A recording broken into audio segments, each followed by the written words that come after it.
अरिहन्ताण ॐ नमो अरिहन्ताण ॐ नमो घबराओ न दुख से जीवन में, जीवन सुख दुख का मेला। घबराओ न दुख से जीवन में, सुख दुख का मेला है। शरणा ले लो शरणा ले लो अरिहंतों का, क्यों करता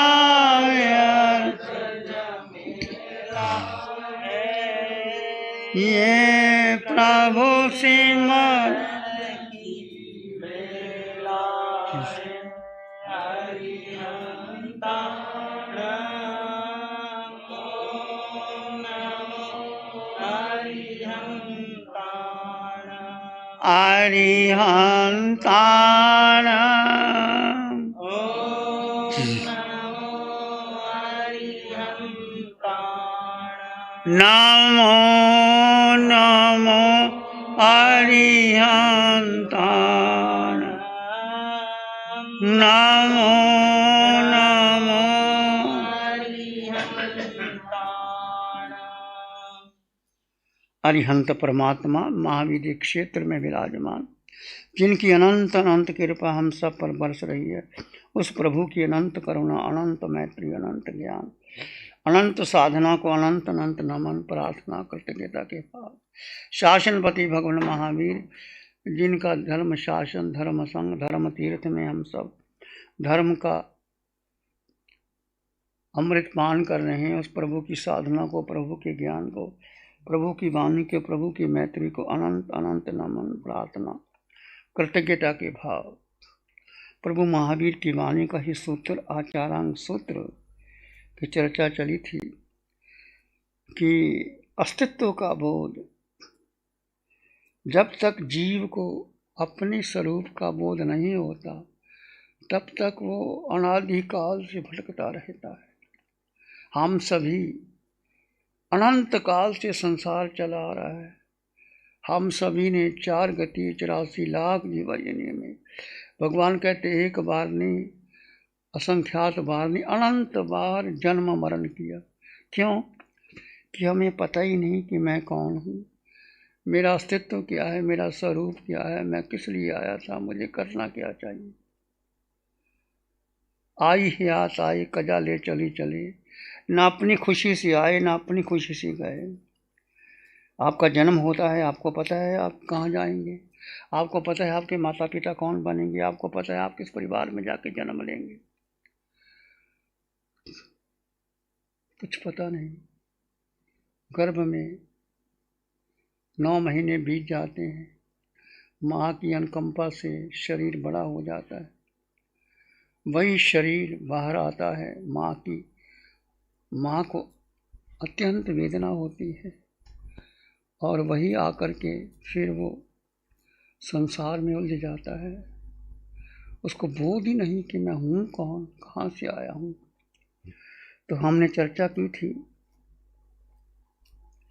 अथी में आया उवाइये से आयावादी, लोयावादी, कम्मावादी, क्रियावादी। ये मेरी आत्मा उपात्तिक है, मतलब पूर्व जन्म कर्म के अनुसार जन्म ग्रहण करती है। से आयावादी, जो आत्मा सिद्धांत को जानता है, जिस साधक ने आत्मा के स्वरूप को समझ लिया। एक शब्द है आत्मा, एक शब्द की गहराई तक आप चले गए और उसमें रमण करते गए, चिंतन करते रहे, गहरे गहरे डुबकी लगाते, और वही सत्य नजर आता है, आत्म स्वरूप का प्रतिपादन कर सकता है। वही आत्म स्वरूप का प्रतिपादन। तो आपने बहुत बार जब आप शिवर करते हो, जब भगवान की वाणी आती है, भगवान यही कहते हैं, हे जीवात्मन। बस एक शब्द को, एक वाक्य को अच्छी तरह जान लो, समझ लो। ये नहीं कि कुछ समय के लिए आपने ध्यान कर लिया, आपने सत्संग कर लिया, आपने शास्त्र का स्वाध्याय कर लिया, कि आपने उपदेश दे दिया, कि आपने समझा दिया कि मैं जान गया आत्मा। नहीं, प्रतिपल प्रतिक्षण जैसे श्वास आ रहा है, जा रहा है, श्वास आपको लेना पड़ता है, छोड़ना पड़ता है। एक श्वास आया, एक गया, एक श्वास आया, एक गया, एक श्वास आया, गया। जो श्वास आया फिर नया श्वास आता है, और ये श्वास 24 घंटे चलता रहता है। आप कुछ भी करते हो, उठते हो, बैठते हो, चलते हो, सोते हो, खाते हो, पीते हो, व्यापार धंधा करते हो, ध्यान करते हो, कुछ भी करते हो, यदि श्वास रुक जाए तो फिर क्या हो जाता है? श्वास चलता है। ऐसे ही आपके हर श्वास में, प्रश्वास में किसका होश रहे, किसका बोध रहे? मैं जीवात्मा। हर श्वास प्रश्वास के साथ मैं जीवात्मा, इसका बोध रहे। और ये बोध परिपक्व हो जाए कि आत्मा के सिवाय कुछ सत्य दिखाई ना दे। तीनों लोकों में, तीनों कालों में अनंत जीव, अनंत पुद्गल परावर्तन हो रहा है। पुद्गल भी है, अजीब भी है, अजीब भी है। आज तक हमने किसको महत्व दिया? इस जीव ने अपना ध्यान नहीं किया। सबसे बड़ी भूल जीव की क्या है कि जीव ने अपने को छोड़ करके किसका ध्यान किया? पुद्गल का ध्यान, शरीर का, दूसरों का, पूरा, और अपने को भूल गया। इस कारण क्या हुआ? कर्म बनते चले गए, संसार लंबा होता चला गया, कार मन शरीर बलवान होता चला गया। अब क्या करना है कि दूसरों के चिंतन छोड़ करके अपने को जानना है, अपने को समझना है, अपने में मस्त होना है। आप देखो, आप जानते हैं कि मैं आत्मा हूँ, फिर भी कितना समय आप आत्मा में रमन करते हो, कितना समय आपको आत्मा की याद आती है, कितना समय आत्मा में रमन करते हुए आपको सुख महसूस होता है? बोलो, होता है कि नहीं होता? यदि आपको भीतर आत्मा में सुख है, भरा पड़ा है, यदि आप साता के पीछे चले गए तो सुख नहीं मिलेगा। सुख आत्मा में था, है, रहेगा। यदि वो सुख की अनुभूति बढ़ती चली जाती है। इसलिए ये आयावादी, जिसने आत्मा के स्वरूप को समझ लिया, जान लिया, वही आत्मवादी बन सकता है, और वही आत्मा के स्वरूप का प्रतिपादन कर सकता है, और वही आत्मा के स्वरूप को विवेचन करते हुए लोक को जानता है। ये लोक क्या है? ये शरीर क्या है? आकार, आकार में निराकार आत्मा। आकार कितना? 3.5 हाथ की काया। लोक का क्या आकार क्या है? ऐसे देखो, लोक ऐसे ही बना हुआ है। जो तुम्हारा शरीर का आकार है वही लोक का आकार है, वही ब्रह्मांड। जत पिंडे तत् ब्रह्मांडे, जो पिंड में है वो ब्रह्मांड में, सब वही की वही है। तो जिसने आत्मा के स्वरूप को अच्छी तरह जान लिया और गहराई में चले गया, आत्मसात कर लिया, भीतर डूब गया, आत्मा में ठहर गया, वही वो लोक के स्वरूप को जानता है। लोक कितना बड़ा है? रसनाल में 14 राजू, 7 नरक, मध्य लोक, तिरछा लोक, देवलोक, सिद्धशिला, कितने जीव है, कितने समुद्र है, असंख्यात समुद्र। आप हिसाब किताब लगाओ। वही लोक के स्वरूप को जान सकता है। यदि लोक के कारण जान लिया तो क्यों हम भ्रमण करते हैं? कम्मावादी, कर्म के कारण। जो कुछ भी आपको मिला आपके कर्म के कारण मिला। वही कर्म के स्वरूप को बता सकता है, और कर्म के स्वरूप को बता सकता है क्रियावादी। वही आचरण के स्वरूप को बता सकता है कि क्रिया क्या है, आचरण क्या है, जाना कहाँ है, करना चाहिए। इसलिए चर्चा की थी, जे एकं जानाई से सबंग जानाई, जे सबंग जानाई से एकं जानाई। जिसने एक को जान लिया सबको जान लिया, जिसने सबको जान लिया उसने एक की जान लिया। तो इसके बाद आकर्षण चाहम कारवेशु चाहम करो आविसमन्ने अभिसामी भविष्यामी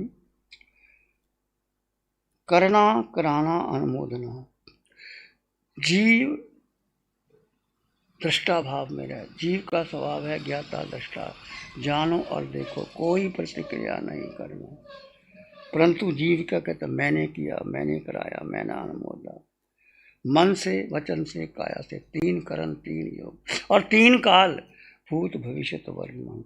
करना कराना अनुमोदना, भूत भविष्य वर्ण, 3 3 9 27। कर्म के कारण कर्म आते हैं, कर्म का रास्ता खुलता है। तो कर्म के रास्ते को बंद करने के लिए श्रावक को एक समायक दिया है कि समायिक करे, साधु को जावजीव की समायक दी। समायक में क्या है, हे भंते प्रेमी भंते समायिक सवज्जंग। जितने भी पापकारी योग है मन से, वचन से, काया से, और मैं 2 करण 3 योग या 3 करण 3 योग से, मैं मन से, वचन से, काया से नहीं करूँगा, नहीं कराऊँगा, नहीं अनुमोदूंगा। हे प्रभु, मैं अपनी साक्षी से आत्म निंदा करता हूँ, आत्म निंदा करता हूँ और ग्रह करता हूँ, और गुरु की साक्षी से उसकी आलोचना, प्रतिक्रमण, प्रायश्चित करता हूँ। ये ध्यान का सूत्र है कि कैसे अपनी क्रिया तो भिन्न भिन्न है, परंतु कर्ता एक ही है। जो करता है वही है, क्रियाएं भिन्न भिन्न हो सकती हैं, करता है वैसा ही रहेगा। तो कर्ता का दृष्टिकोण में मिथ्या तो भाव है, जब तक नहीं हटता तब तक क्रिया बदलती रहती है। तो मिथ्यात्व को तोड़ना है कि मैं करने वाला नहीं। ये जड़ और जीव का भेद करते हुए, जड़ जीव का भेद किया, ये शरीर कर रहा है, शरीर से मन, बुद्धि, इंद्रियां कर रही, मैं मात्र दृष्टा हूँ। तो इसको समझो। भगवती सूत्र के अंदर भी भगवान ने फरमाया, गंधर्व गौतम ने पूछा, प्रभु जो आप समायिक करते हैं, जो आप 2 घड़ी की समायिक करते हैं, साधु की जावजीव की समायिक थे, प्रभु के समाइए अट्ठे। प्रभु समायिक क्या है और समायिक का अर्थ क्या है? भगवान ने इतना कहा, गोय माँ आया खलु समाया, आया खलु समाया अर्थ। हे गौतम, आत्मा ही समायिक और आत्मा ही समायिक का अर्थ।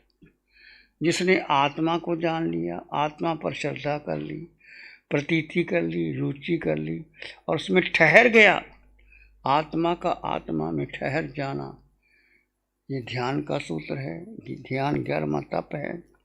उससे जो जो कर्म लगे हैं, जीव जब अपने में स्वभाव में आ जाता है तो अनादि काल का, अनंत काल का मिथ्यात्व कर्म स्वतः ही टूटते चले जाते।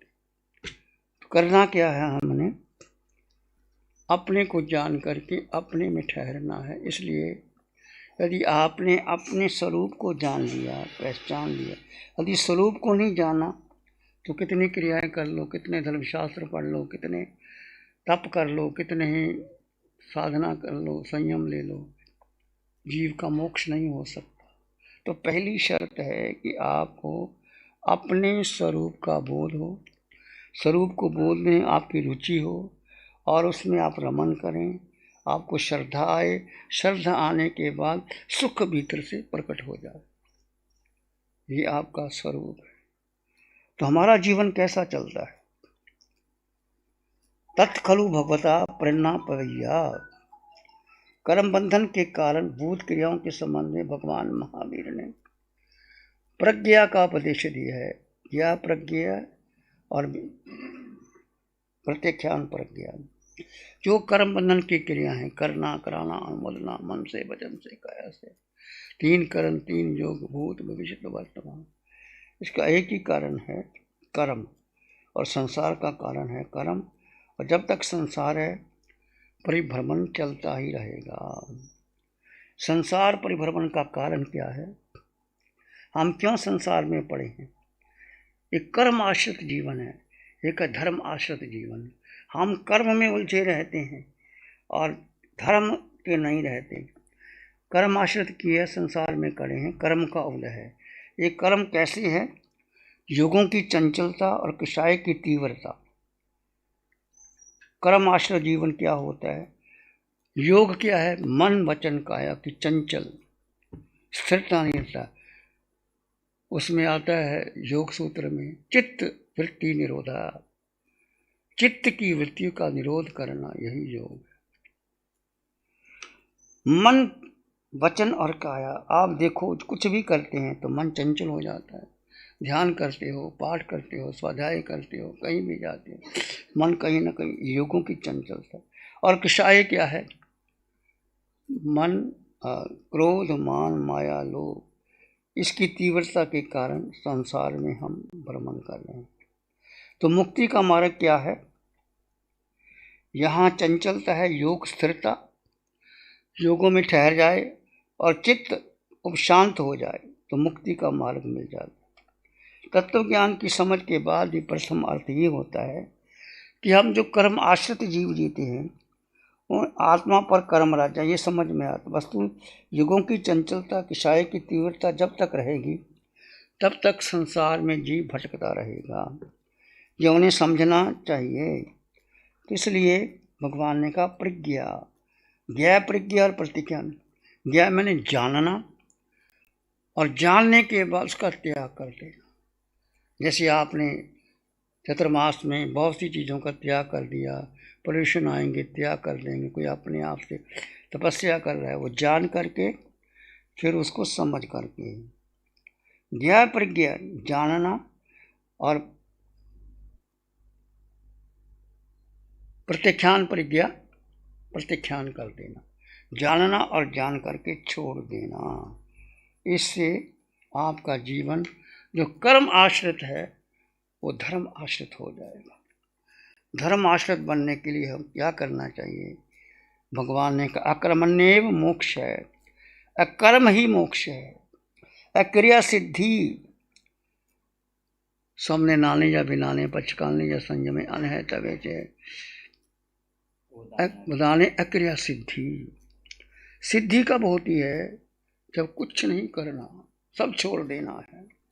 अक्रिया अवस्था, जीव अपने में ठहर जाए, जीव जीव में ठहर जाए, सारे कर्म धीरे धीरे जड़ जाते हैं। हमारी आता है हम ये भी कर लें, ये भी कर लें, यहाँ जाएं वहाँ जाएं, ऐसा करें।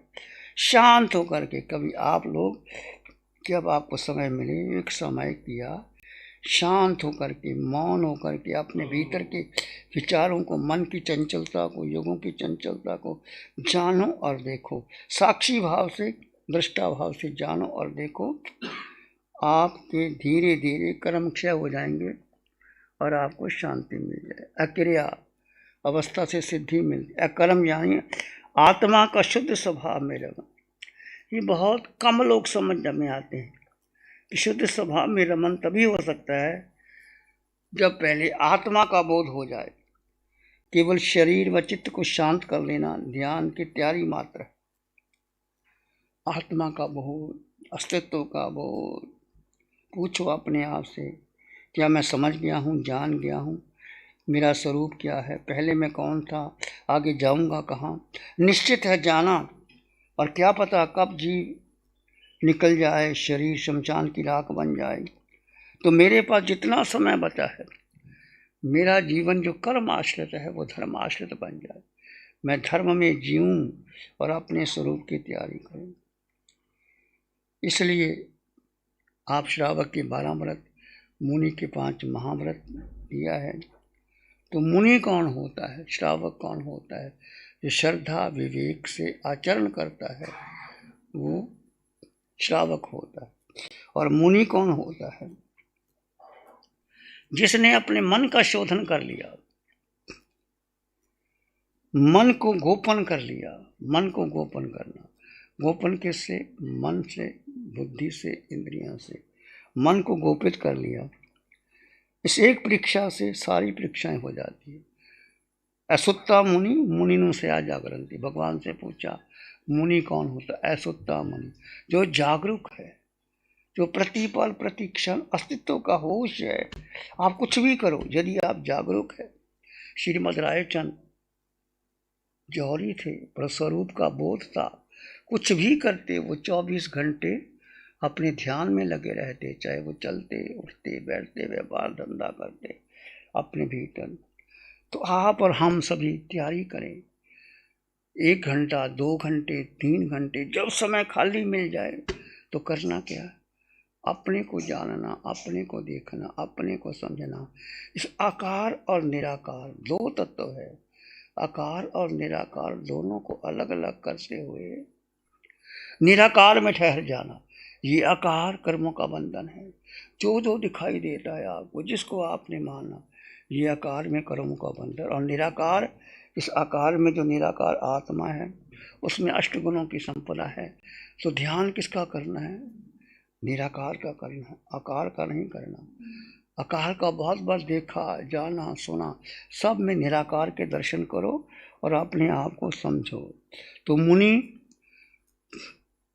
अब मुनि आप कैसे जान पाओगे कि ये मुनि है कि नहीं? जिसने अपने मन का गोपन कर लिया, मन का शोधन कर लिया, अपने भीतर चल लिया, अस्तित्व का बोध हो गया और उसकी तैयारी में लग गया, वो मुनि होता। इसलिए यदि मुनि बन गया, वो चरित्रवान होगा। उसके सामने जिनवाणी का अर्थ प्रकट होता है, जानता है, पहचानता है। तो हम समझें जीवन में सार क्या है। अक्रिय हो रहना, क्रिया नहीं करना, अक्रिय। जीव अपने स्वभाव में रहे। यदि विभाव है, एक स्वभाव है। अब देखो कब स्वभाव आता है, कब विभाव आता है। स्वभाव क्या है और विभाव क्या है? आप समझ गए स्वभाव क्या है और विभाव क्या है।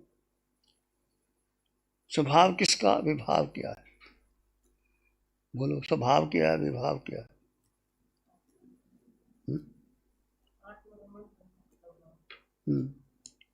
विभाव क्या है? जीव अपने को केंद्र बिंदु कर ले, अपने स्वभाव में आ जाए, ज्ञाता दृष्टा भाव में आ जाए, साक्षी भाव में आ जाए, तो उसके कर्मों की नहीं जाए। विभाव में चला जाए, किंतु परंतु, मेरा तेरा, उसने ऐसे किया, उसने वैसे किया, ऐसे होना चाहिए, ऐसे नहीं होना चाहिए।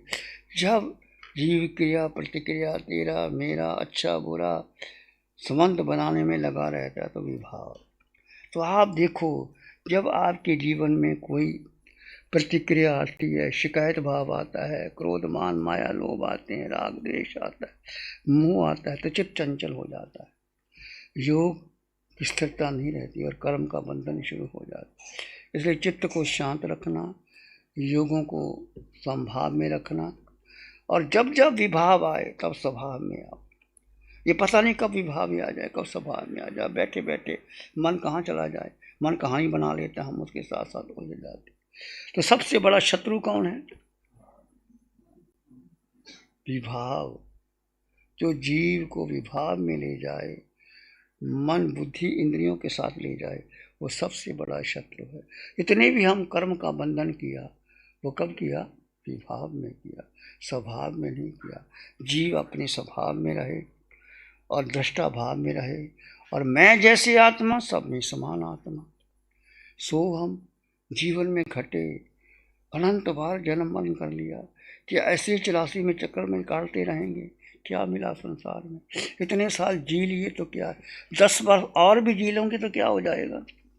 क्या परिवार के लिए, समाज के लिए, बेटे बेटी के लिए इसलिए जीना है, शरीर के लिए जीना है। तो कुछ ऐसी सिद्धांत, 4 वाक सिद्धांत, कोई आत्मा नहीं, परमात्मा नहीं, खाओ पियो मौज करो। कुछ ऐसे भी लोग हैं, 4 वाक लोग, वो खाना पीना मजे करने में रहते हैं, परंतु उसको छोड़ दीजिए। जिसने अपने स्वरूप को जान लिया, अपने में स्थित होने लगा, तो फिर वो किसी की चिंता नहीं करता। अपने स्वभाव में रहता है, अपने भीतर रहता है, अपने को शांत करता है, अपनी गलतियों का पता चलता है। कोई गलत हो या ठीक हो, किसी को सुधारने की ज़रूरत नहीं। अपने आप सुधर जाओ, अपने आप को देख लो, दूसरा अपने आप सुधर जाए। तो जीवन को समझो, कर्म आश्रत से धर्म आश्रत की आओ, अस्तित्व का बोध प्राप्त करो। आयावादी, कम्मावादी, लोयावादी, क्रियावादी से आत्मा के प्रतिष्ठित करो और अक्रिया में सिद्धि, अकर्मण्य मोक्ष। मोक्ष का होता है जब सब क्रियाएं समाप्त हो जाती है, जीव अपने स्वभाव में आ जाता है, तो मोक्ष हो जाता है। तो इस प्रकार अपने जीवन में आगे बढ़ो, जीव को केंद्र बिंदु बना लो, जीव को अपने को मानो। और जीव कहाँ है? भीतर ही है। 3.5 हाथ की काया के भीतर जीव है। अक्रिया मतलब जो शरीर है, पुद्गल है, उसको छोड़ करके भीतर कारमान शरीर जो भीतर है उसको जानना, आकार को नहीं, निराकार को महत्व देना और निराकार में रमन करना। इससे आपका मंगल होगा, आपका कल्याण होगा। ध्यान करेंगे, आंखें बंद, मन वचन काया शांत, शरीर शांत, विचार शांत, सृष्टि शांत। सिर के सिरे से पांव के अंगूठे तक अपने भीतर शुद्ध चेतना का एहसास कीजिए। मैं जीवात्मा हूँ।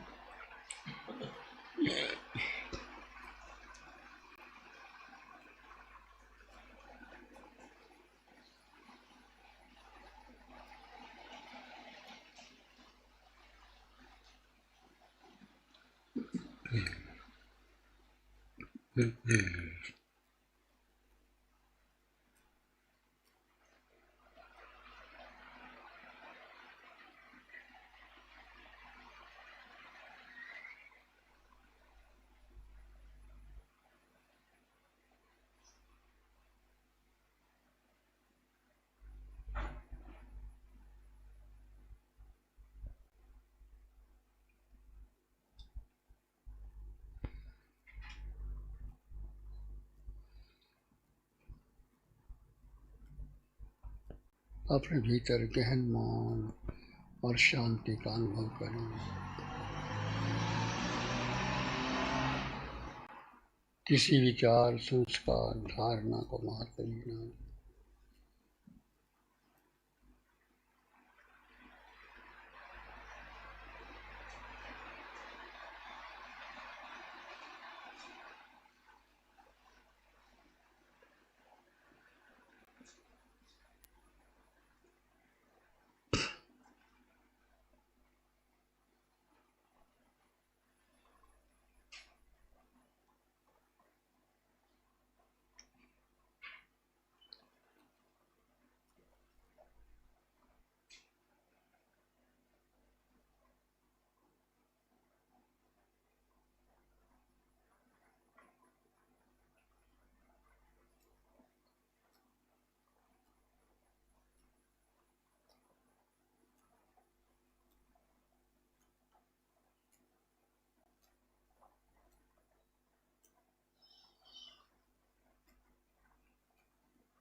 और भीतर गहरे चले जाओ, मन के पार, बुद्धि के पार, इंद्रियों के पार। जीव जीव में ठहर जाए। आप अपने स्वभाव में आ जाओ, अपने अस्तित्व में आकर के ठहर जाओ। किसी विचार, संस्कार, धारणा को महत्व न दो।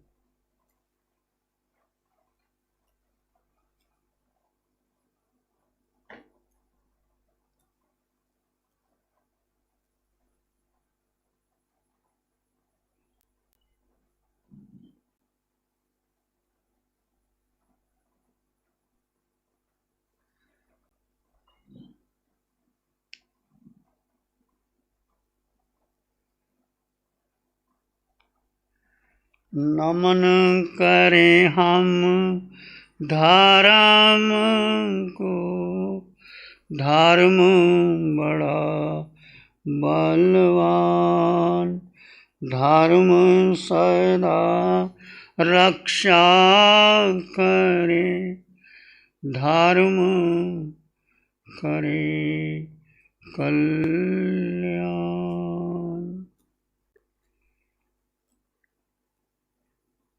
इसमें एक लंबा गहरा सांस लें और यंत्र परमात्मा के चरणों में अनंत कृतज्ञता ज्ञापन करें। एक और लंबा गहरा सांस और यंत्र परमात्मा के चरणों में नमन और वंदन।